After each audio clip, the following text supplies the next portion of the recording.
Hello साथियों, मैं सौरभ कुमार सिंह और शिक्षक बहाली के मुद्दे पर दो प्रमुख मुद्दों की आज चर्चा करेंगे। पहले मुद्दा है जो डीएलएड का मुद्दा है, जो सुप्रीम कोर्ट में जिसकी सुनवाई चल रही थी और कल एक बहुत महत्वपूर्ण फैसला आया है।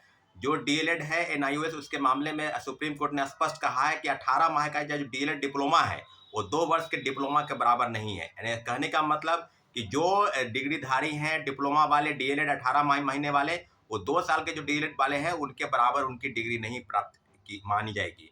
तो एनआईएएस के मामले में जो राष्ट्रीय मुक्त शिक्षण संस्थान है उसके मामले में राजस्थान के मामले में क्वेश्चन का मामला चल रहा था और सारे मामलों पर सुप्रीम कोर्ट के फैसले के बाद ये बात स्पष्ट हो गया कि जो चीजें शिक्षक बहाली के मुद्दे पर, जो चीजें बिहार सरकार या देश के तमाम राज्यों में जो शिक्षक बहाली हो रही है 1 to 5 को लेकर बात की जाए तो डीएलएड की डिग्री के साथ साथ जो एनआईएएस का मामला था, राष्ट्रीय मुक्त शिक्षण संस्थान का मामला, उस सब मामलों में जो फैसला है वो आ गया है। तो अभी जो जानकारी मिल रही है, कई मामलों में कई शिक्षण संस्थान या यूट्यूबर चैनल या जो ऑनलाइन स्टडी कराते हैं वो सारे मीडिया ग्रुप के हाउस के साथ जो हवाले से जो सूचना आ रही है उस मामले में ये है कि आपकी जो डिग्री है वो मान्य नहीं होगी। परंतु ये फैसला जब आया है उसके बाद से तो बिहार में प्रथम फेज की बहाली शुरू है, सप्लीमेंट्री रिजल्ट की मांग की जा रही है। तो अब कई लोगों का प्रश्न है कि क्या प्रथम फेज की बहाली में जो डीएलएड वाले हैं, एनआईओएस वाले, उनको बाहर किया जाएगा या वो जो ज्वाइन कर लिए हैं उनके साथ क्या होगा। तो मैं आपको बता दूं, प्रथम फेज की बहाली में जो भी चीजें होंगी ये सरकार के तरफ से आज या कल तक नोटिस जरूर आ जाएगा कि उनके साथ क्या होने वाला है। परंतु इतना जरूर है कि प्रथम फेज की बहाली में मुझे लगता है कि कोई विशेष असर नहीं करेगा। हाँ, इतना जरूर है कि दूसरे फेज की बहाली जो 7 दिसंबर से जिसकी परीक्षाएं शुरू होने वाली है, एनआईओएस के जो मामले, जो सुप्रीम कोर्ट का जो डिसीजन आया है, निश्चित रूप से उसका असर पड़ेगा। जैसा जैसा कि सबको पता है कि 1 to 5 में जो सुप्रीम कोर्ट का जजमेंट आया, जिन्होंने कहा कि 1 to 5 के लिए बीएड की डिग्री जो है अमान्य होगी, उसके लिए डीएलएड की डिग्री जो है वो पात्रता जो है वो बाध्यता है इसके लिए शिक्षक बनने के लिए। तो आपको ये हम बता दें, अब जिसके पास जो जानकारी है, जिसके पास जो समझ है इस मामले को लेकर, हमने लॉयर से भी इस मामले में बात की है। उन्होंने कहा कि 1 to 5 के लिए डीएलएड के मामले में फर्स्ट फेज की बहाली में कोई विशेष असर नहीं पड़ेगा। परंतु शिक्षक जो बहाली को लेकर जो शिक्षा विभाग और बीपीएससी की तरफ से जो नोटिस आएगा उसका इंतजार है कि क्या होगा या क्या नहीं होगा। अब दूसरी महत्वपूर्ण, आज एक महत्वपूर्ण बैठक है, धरना प्रदर्शन गर्दनीबाग धरना स्थल पर है।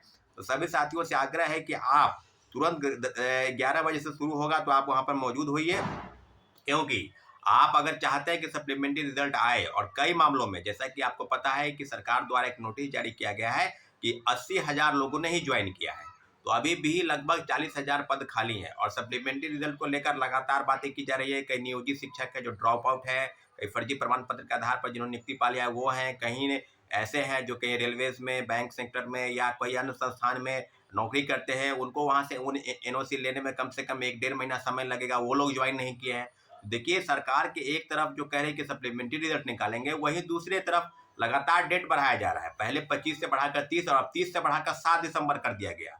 तो जाहिर सी बात है कि अगर आप सप्लीमेंट्री रिजल्ट देना चाहते हैं तो 30 तक दे देते रिजल्ट।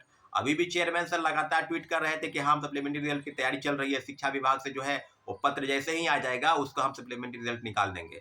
तो जितने भी कैटेगरी के रोग हैं, चाहे 1 to 5 हो या 8, 9 या 10th 11, सब लोगों का पीजीटी, टीजीटी या टीआरई, सब में एक मामला है कि सब ग्रुप के लोग जो है वो सप्लीमेंट्री रिजल्ट की मांग को लेकर लगातार विरोध कर रहे हैं, चाहे ट्विटर हैंडलर से विरोध करे, चाहे फेसबुक, चाहे इंस्टाग्राम। और आज लगातार 4 दिनों तक हम लोग गर्दनीबाग धरना स्थल पर भी बैठे थे सरकार के समक्ष अपनी बातों को रखने के लिए, परंतु सरकार की तरफ से कोई विशेष इसका असर नहीं हुआ। परंतु इतना जरूर है कि सप्लीमेंट्री रिजल्ट को लेकर बीपीएससी चेयरमैन की बातों पर हम लोग भरोसा करते हैं कि कब आएगा, परंतु एक पुष्टि तो कम से कम हो जानी चाहिए थी अभी तक कि हाँ 30 को या 1 को या 7 दिसंबर के पहले सप्लीमेंट्री रिजल्ट आना बहुत जरूरी है। अगर रिजल्ट नहीं आता है तो निश्चित रूप से आप समझ लीजिए कि इस रिजल्ट पर कहीं ना कहीं घाल में शिक्षा विभाग और बीपीएससी करने जा रही है।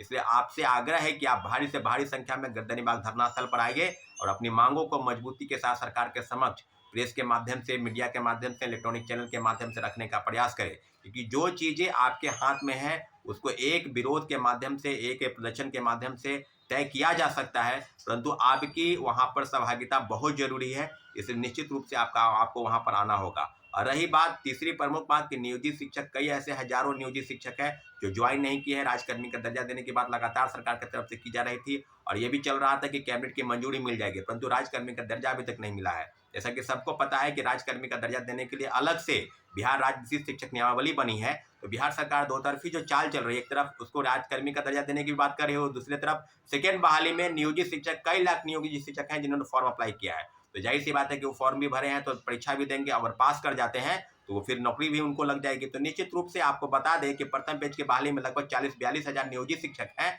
जो प्रथम पेज की बहाली में ज्वाइन किए हैं। तो सरकार के पास जो डाटा 1,20,000 दूसरे फेज के लिए भी, उसमें भी कई लाख नियोजित शिक्षक ने फॉर्म अप्लाई किया है। तो सीधे सीधे बात है कि जो नए लोग हैं उनके अवसर कम होंगे, फ्रेश वालों को मौके कम मिलेंगे। तो निश्चित रूप से सरकार को नियोजित वाले के लिए राज्यकर्मी का दर्जा देने के बाद जो कह रही है उसको तुरंत लागू करना चाहिए। और आज इन्हीं सब बातों को लेकर हम आपको बता दें कि सीटेट अपेयरिंग को लेकर जो कोर्ट में मामले चल रहे हैं, अब कई लोगों का कहना है कि कोर्ट में जब मामला जाता है तो उसके बारे में बहुत कुछ कहने की जरूरत नहीं है। जिस दिन सुनवाई होगा उसके एक दिन पहले आप लोग को हम सूचित कर देंगे। जो गौरव साथी जो अप्लाई किया है और जो इसके मेन पिटिशनर है, सब लोगों से बातचीत हो रही है। इतना जरूर है कि जब सुनवाई होगी उसके संदर्भ में जो जानकारी लॉयर के माध्यम से मिलकर आएगी वो उसकी जानकारी आपको सीधे आपको देंगे। लेकिन आप बार बार बताएंगे कि क्या उससे अपडेट दें, तो कोर्ट के संदर्भ में कोई विशेष अपडेट हम अभी नहीं दे सकते हैं। जो जानकारी आएगी आपको हम बता देंगे। ठीक है साथियों, धन्यवाद, जय हिंद।